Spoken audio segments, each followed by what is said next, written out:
Hormuz প্রণালী সম্পূর্ণ যুক্তরাষ্ট্রের নিয়ন্ত্রণে আছে বলে দাবি করেছেন মার্কিন প্রেসিডেন্ট ডোনাল্ড ট্রাম্প। তিনি বলেন, হরমুজ প্রণালী দিয়ে জাহাজ চলাচলের ওপর যে কোনো ধরনের টোল আদায় হোক তা চায় না যুক্তরাষ্ট্র।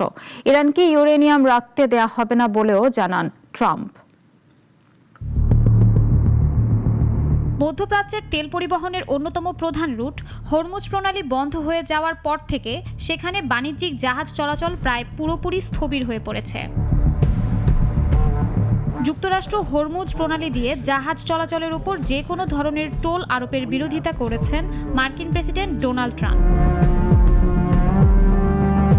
হোয়াইট হাউসে সাংবাদিকদের ট্রাম্প বলেন, আমরা টোল চাই না, এটি একটি আন্তর্জাতিক জলপথ।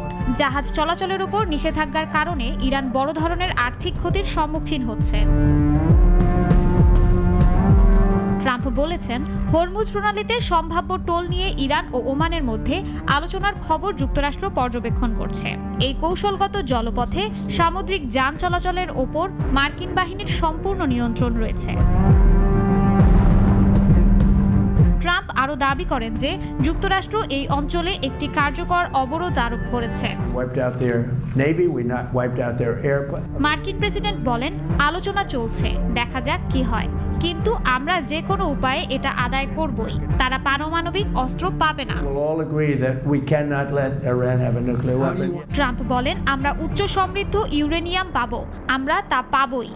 যদিও আমাদের এর প্রয়োজন নেই, আমরা এটা চাইও না, তবে পাওয়ার পর আমরা সম্ভবত তা ধ্বংস করে দেব, কিন্তু আমরা ইরানকে এটা পেতে দেব না। শাশ্বতী সরকার, নাগরিক।